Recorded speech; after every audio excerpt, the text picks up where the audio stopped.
Hey everyone, what's up? It's Kahoob here. Welcome to Bitcoin for Beginners Part 7. Today we will be going over how to set up a Coldcard Q Bitcoin hardware wallet in a step-by-step process. The first step will be opening up your package. You will have a piece of paper inside the tamper-evident sealed bag that your Coldcard Q arrives in. It will have a string of numbers on it that will be important coming up soon, so make sure you do not lose that. Once you have taken out your Coldcard, input 3 AAA batteries into the back of the device and power on your Coldcard Q. Next, you'll want to press Enter to accept the terms and continue. Next, you will select bag number third down from the list on the screen here.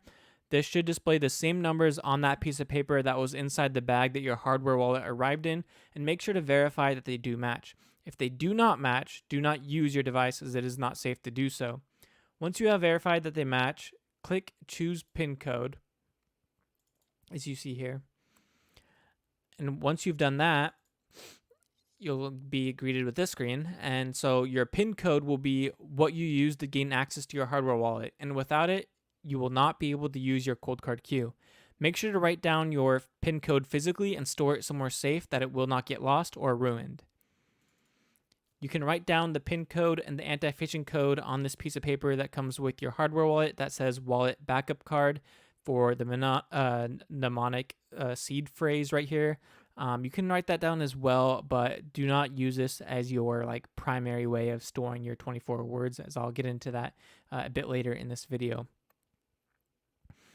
Okay, so next up, you'll be greeted with this screen, and you can read everything it says here. So make sure to read the instructions on the screen of your device as you go, but I will warn you myself as well.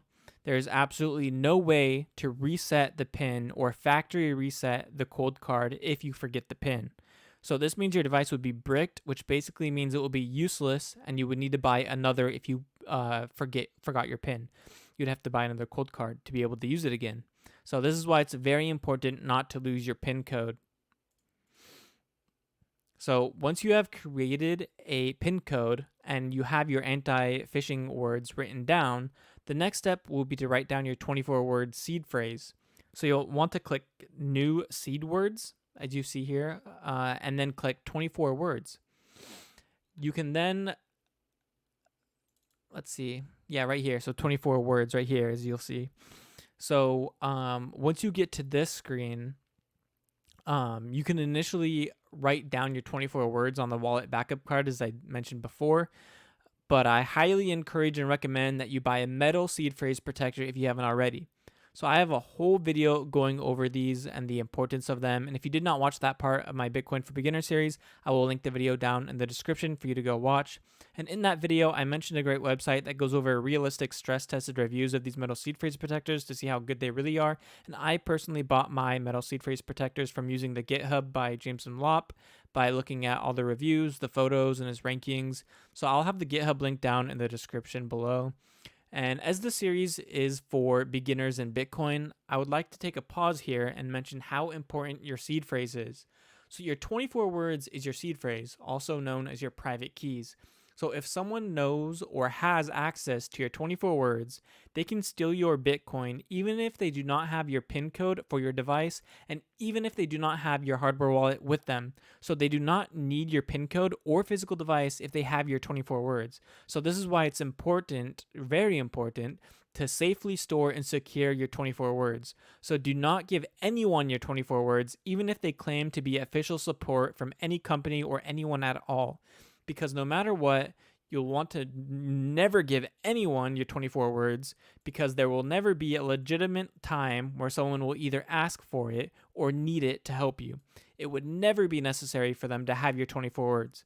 If anyone is trying to get you to tell them your 24 words, including me, it is a scam, no matter the situation. So keep that in mind. If you ever give out your 24 words, then you should expect all of your Bitcoin to be wiped out and stolen. So do not write down on your 24 words on your phone or on a computer or any internet connected devices. And I would even recommend you to not write down your 24 words anywhere in public, and to make sure that nothing can record you with like any like phone cameras or laptop cameras while you're writing down your 24 words. And this may sound very much like I'm wearing a tinfoil hat, but just remember that if you are going to be buying Bitcoin and holding it long term, you would really be hurting if someone gained access to your Bitcoin and took it from you, as there's no way to get it back at all from them. So you're also using a hardware wallet for a reason, right? Which is the fact that it's air gapped, which brings it better security. And so the seed phrase is created offline. Therefore, your 24 words have never been connected to the internet. So there's no way for any internet hackers to know what your seed phrase is. So once you have written down your 24 words and stored it somewhere safe where it won't get lost and nobody will have access to it, the next step is to connect your Coldcard queue to Sparrow. So you can either do this by SD card or QR code. So I'll be showing you how to do this with QR code, as that's one of the reasons I upgraded from my Coldcard MK4 and bought the Coldcard Q. And I think this is the quicker and easier option, although I know some people have issues using the QR due to like lighting or their cameras, and using the SD card isn't too difficult either. And if you're used to it, it may actually be quicker depending on your camera that you have.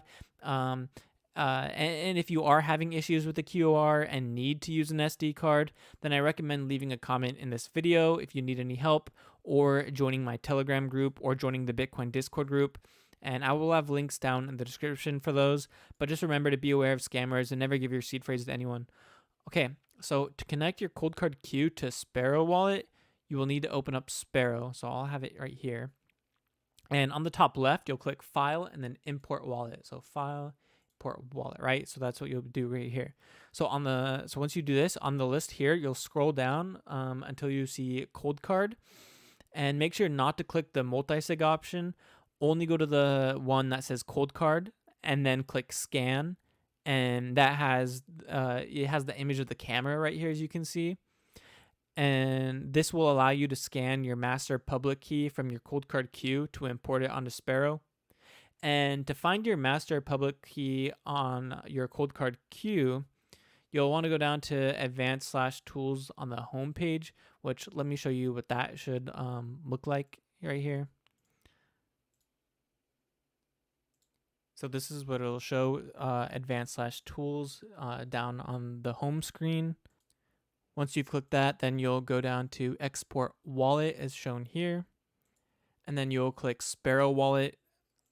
And then at this screen, you'll just press enter. Don't press 1 or anything like that. Just press enter.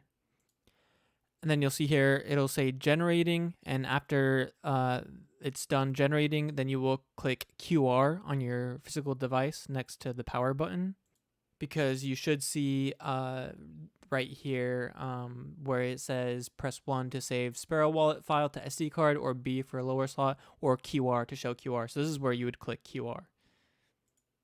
So then it'll say generating BBQR, and this is where it'll then show the QR that code that you'll need to scan using the device on your computer, like a laptop camera, or if you have any other type of camera for your PC.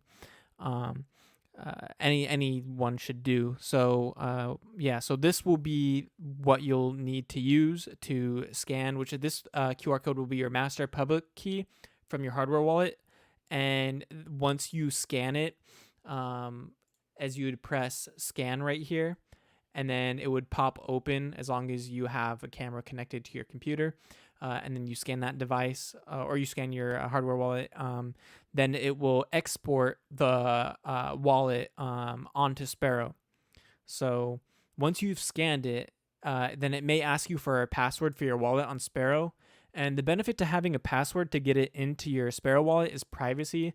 So for example, if someone was to hack into your computer, they could open up Sparrow wallet and see how much Bitcoin you own, although they wouldn't be able to steal it due to it being a watch-only wallet.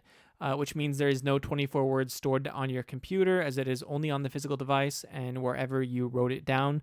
So I personally use a password for this privacy reason, and the only benefit to not using a password is convenience. So of course, if you ever forget the password on Sparrow, you can just import a new wallet doing the same exact method that I just showed to view your Bitcoin wallet with your Coldcard Q on Sparrow wallet. And lastly, I just want to say that when you export your wallet, you're not bringing your private keys onto here. So it's not like anyone's going to be able to steal your Bitcoin once you import it onto Sparrow. It's not putting your 24 words on an internet connected device, because it's your master public key and not your master private key or whatever, right? So it's not your private keys, it's a public key. But you don't want to share your master public key too often or with much people. You can join the Bitcoin Discord group and stuff to talk more about the details of what a master public key is, and like what information you do or don't want to share, and where you should or shouldn't put that information and stuff. But hopefully you all found this video helpful, and if you have any questions, you can leave them down in the comment section below, or you can also join my Telegram group, or as I just mentioned, the Bitcoin Discord group, and someone will be able to answer your question. So if you enjoyed this video, please give it a thumbs up, subscribe for more future content like this, and I'll see you all in my next video.